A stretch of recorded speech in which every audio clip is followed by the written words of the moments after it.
ಎಲ್ಲೋ ಒಂದ್ ಕಡೆ ಬೆಂಕಿ ಹತ್ತೈತಿ ಕಾಂಗ್ರೆಸ್ ಪಕ್ಷದೊಳಗ. ಕಾಂಗ್ರೆಸ್ ಪಕ್ಷದಾಗ ಎಲ್ಲಾನು ಸರಿ ಇಲ್ಲ ಅನ್ನೋದು ಗೊತ್ತಾಗತೈತ್ರಿ. ಪಕ್ಷದೊಳಗ ಏನೋ ಒಂದು ದೊಡ್ಡದಾಗಿ ಕೆಟ್ಟದಾಗೈತಿ. ಇವ್ರು ಯಾರು ಸಿದ್ದರಾಮಯ್ಯ ಅವ್ರ ಜೋಡಿ ನಿಂದ್ರಂಗಿಲ್ಲ ಅನ್ನೋ ಸೂಚನೆ. ಸಿಎಂ ಕುರ್ಚಿ ಉಳಿತೈತೋ ಇಲ್ಲೋ ಅನ್ನೋದ್ರ ಜೋಡಿ ಸರ್ಕಾರನ ಉಳಿತೈತೋ ಇಲ್ಲೋ ಅನುಮಾನ ಐತಿ ನೋಡ್ರಿ. ನಮಸ್ಕಾರ ರೀ. ಕಾಂಗ್ರೆಸ್ ಸರ್ಕಾರದೊಳಗ ಒಂದು ಅನಿಶ್ಚಿತತೆ ಐತಿ ಅನ್ನೋದು ಗೊತ್ತಾಗತೈತಿ ನೋಡ್ರಿ. ಸರ್ಕಾರ ಏನ್ ಬೇಕಾದ್ರೂ ಅಕ್ಕೈತಿ ಅಂತ ಒಳಗೊಳಗ ಒಂದು ಅಂಜಿಕೆ ಐತಂತ ಹೊರಗ್ ಬಿದ್ದೈತ್ ನೋಡ್ರಿ. ಜಿ ಪರಮೇಶ್ವರ್ ಅವ್ರು ಮಾತಾಡಿರೋ ಒಂದು ಮಾತಿನಿಂದ ಕಾಂಗ್ರೆಸ್ ಪಕ್ಷದಾಗ ಎಲ್ಲಾನು ಸರಿ ಇಲ್ಲ ಅನ್ನೋದು ಗೊತ್ತಾಗತೈತ್ರಿ. ಪಕ್ಷದೊಳಗನ ಏನೇನೋ ನಡ್ಯಾತೈತಿ, ಕಾಂಗ್ರೆಸ್ ಸರ್ಕಾರಕ್ಕೆ ಏನೋ ಒಂದು ಕಾದೈತಿ ಅಂತ ಮಂದಿ ಮಾತಾಡಕತ್ತಿದ್ಕ ಜಿ ಪರಮೇಶ್ವರ್ ಅವರು ಒಂದು ಪುಷ್ಟಿ ಕೊಟ್ಟಾರ. ಗೃಹ ಮಂತ್ರಿ ಜಿ ಪರಮೇಶ್ವರ್ ಅವ್ರು ಏನ್ ಹೇಳ್ತಾರಂದ್ರ, ನಮ್ಮ ಸರ್ಕಾರ ಇರೋದ್ರೊಳಗನ ಮೈಸೂರು ಒಳಗ ಒಂದ ಪಕ್ಷಕ್ಕ ಕಚೇರಿ ಕಟ್ಟಿಸಿ ಮುಗಿಸ್ಬಿಡ್ರಿ ಅಂತ ಹೇಳ್ಯಾರು. ಅವ್ರು ಏನ್ ಹೇಳ್ಯಾರ ಒಂದ್ಸಲ ಫುಲ್ ಕೇಳ್ಕೊಂಡ್ ಬಂದ್ಬಿಡ್ರಿ, ಆಮೇಲೆ ಇದ್ರ ಬಗ್ಗೆ ಮಾತಾಡೋಣ. ನಾನು ಕಳೆದ ಬಾರಿ ಸ್ವಲ್ಪ ಕೋಪ ಮಾಡ್ಕೊಂಡು ಹೇಳಿದೆ ಸಿದ್ದರಾಮಯ್ಯನವರು, ಯಾವ ಸೀಮೆಯ ಚೀಫ್ ಮಿನಿಸ್ಟರ್ ಸರ್ ನೀವು? ಕಾಂಗ್ರೆಸ್ ಪಕ್ಷದ ಚೀಫ್ ಮಿನಿಸ್ಟರ್ ನೀವು ಕಾಂಗ್ರೆಸ್ ಪಕ್ಷದ ಕಚೇರಿಯನ್ನ ಮೈಸೂರಿನಲ್ಲಿ ಕಟ್ಟಿಸ್ಲೇಬೇಕು. ಅದು ಕೂಡ ಮೈಸೂರಿನ ಆರ್ಕಿಟೆಕ್ಚರ್ ಏನಿದೆ ಆ ಸಂಪ್ರದಾಯವಾದಂತ ಆರ್ಕಿಟೆಕ್ಚರ್ ನಲ್ಲಿ ನೀವು ಕಟ್ಟಬೇಕು ಕಾಂಗ್ರೆಸ್ ಪಕ್ಷ. ಸುಮ್ಮನೆ ಮುಖ್ಯಮಂತ್ರಿ ಆಗ್ಬಿಟ್ರೆ ಅದು ಸರಿ ಹೋಗೋದಿಲ್ಲ ಅಂತ ಕೋಪ ಮಾಡ್ಕೊಂಡು ಹೇಳಿದ್ರು. ಅಭಿನಂದನೆಯನ್ನ ಹೇಳ್ತೇನೆ, ಆದಷ್ಟು ಶೀಘ್ರವಾಗಿ ಫೌಂಡೇಶನ್ ಹಾಕ್ಬಿಡಿ. ಯಾಕೆಂದ್ರೆ ಈಗ ಹೇಳಕ್ ಆಗೋದಿಲ್ಲ ಹೆಂಗೆ ಏನೇನು ರಾಜಕೀಯದ ಪರಿಸ್ಥಿತಿಗಳು ಆಗ್ತವೆ ಅಂತ ಗೊತ್ತಿಲ್ಲ. ಆದ್ರಿಂದ ನೀವು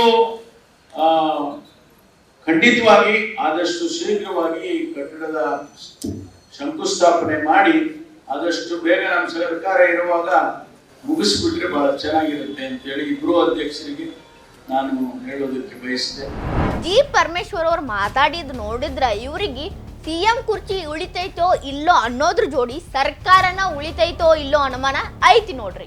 ಇಷ್ಟು ದಿನ ನಾವೆಲ್ಲ ಏನ್ ಅನ್ಕೊಂಡಿದ್ದೀವಿ ಅಂದ್ರ ಜಿ ಪರಮೇಶ್ವರ್ ಅವರು ಸಿಎಂ ಕುರ್ಚಿ ರೇಸ್ ಒಳಗ ಅದಾರು ಅಂತ.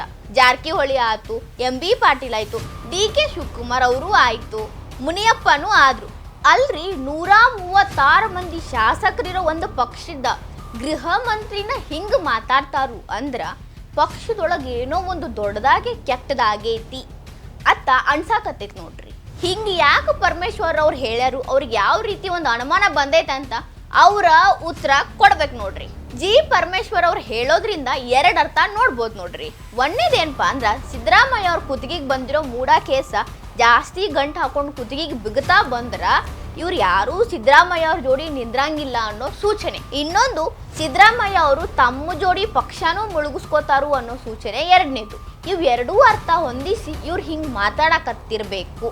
ಸರ್ಕಾರ ಇರೋದ್ರೊಳಗನ ಕಟ್ಟಡ ಕಟ್ಟಿ ಮುಗಿಸ್ಬಿಡ್ರಿ ಅಂತ ಯಾರೋ ಒಬ್ಬ ಗ್ರಾಮ ಪಂಚಾಯತಿ ಮೆಂಬರ್ ಹೇಳತ್ತಿಲ್ರಿ, ಅಥವಾ ಯಾರೋ ಒಬ್ರು MLAನೂ ಹೇಳತ್ತಿಲ್ರಿ. CM ಆಗ್ಬೇಕಂತಿರೋ ಒಂದು ಲಿಸ್ಟಿನ ಮ್ಯಾಲಿರೋರು ಯಾರು? ಜಿ ಪರಮೇಶ್ವರ್ ಅವರು, ಹಿರಿಯ ಕಾಂಗ್ರೆಸ್ ಮುಖಂಡ, ಅದ್ರ ಜೋಡಿ ಗೃಹ ಸಚಿವ. ಅವ್ರು ಮಾತಾಡಿದ ಮಾತೈತ್ರಿ ಇದು.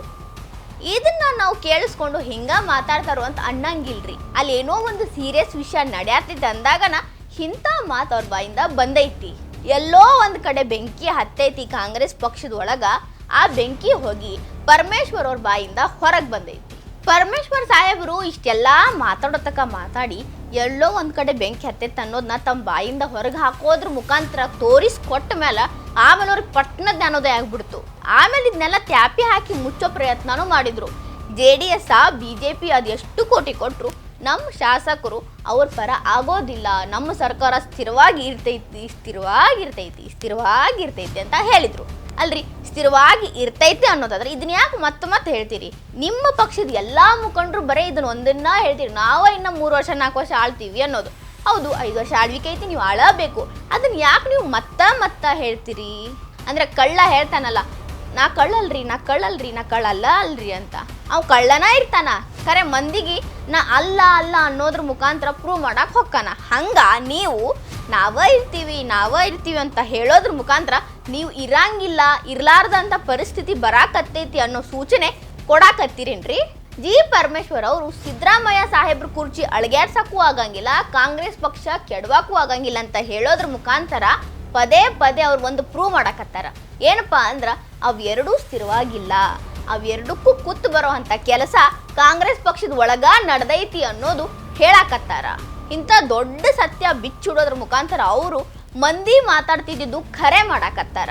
ಅವ್ರ ಸರ್ಕಾರ ಅಳ್ಗ್ಯಾಡತೈತಿ ಅನ್ನೋದನ್ನ ಪ್ರೂವ್ ಮಾಡಾಕತ್ತಾರ. ಸರ್ಕಾರ ಇರೋಕಿತ ಮೊದಲನ ಇದನ್ನ ಕಟ್ಟಿಸ್ಬಿಡ್ರಿ ಅಂತಾನೂ ಹೇಳ್ತಾರ. ನಮ್ಮ ಸರ್ಕಾರ ಉಳಿತೈತಿ, ಅದನ್ನ ಯಾರೂ ಕೆಡವಕ್ಕಾಗಲ್ಲ ಅಂತಾನೂ ಹೇಳ್ತಾರ. ಹೀಗೆಲ್ಲ ಹೇಳೋದ್ರ ಮುಖಾಂತರ ಇಬ್ರು ಆಡಿಯನ್ಸ್ನ ಟಾರ್ಗೆಟ್ ಮಾಡಾಕತ್ತಾರ. ಒಂದು ತಮ್ಮ ಪಕ್ಷದಾಗಿನವ್ರಿಗೆ ಒಂದು ಸೂಚನೆ ಕೊಡತ್ತಾರ, ಕಾಂಗ್ರೆಸ್ ಪಕ್ಷ ಅಸ್ಥಿರ ಆಗೈತಿ ಅಂತ ಹೇಳಾಕತ್ತಾರ. ಇನ್ನೊಂದು ಮಂದಿ ಕಣ್ಣಿಗೆ ಮಣ್ಣು ಎರ್ಚಾಕತ್ತಾರ, ನಮ್ಮನ್ನ ಯಾರೂ ಒಳಗೆಡ್ಸಕ್ ಆಗಂಗಿಲ್ಲ, ನಾವು ಸ್ಥಿರ ಅದೀವಿ ಅಂತ. ಅಂದ್ರೆ ಮಂದಿ ಅನ್ಕೋಬೇಕು, ಓ ನಮ್ಮ ಕಾಂಗ್ರೆಸ್ ಮುಖಂಡ್ರು ಹೇಳಾರಲ್ಲ, ನಮ್ಮ ಪಕ್ಷ ಎಲ್ಲಿ ಬೀಳ್ತೈತಿ, ನಮ್ಮ ಪಕ್ಷ ಇನ್ನ ಆಳ್ವಿಕೆ ಮಾಡ್ತೈತಿ, ಇನ್ನ ನಮ್ಮ ಗ್ಯಾರಂಟಿ ಎಲ್ಲ ಮುಂದುವರಿತಾವಂತ ಅವ್ರು ಅನ್ಕೋಬೇಕಂತ ಹಿಂಗೆಲ್ಲ ಮಾಡಾಕತ್ತಾರ.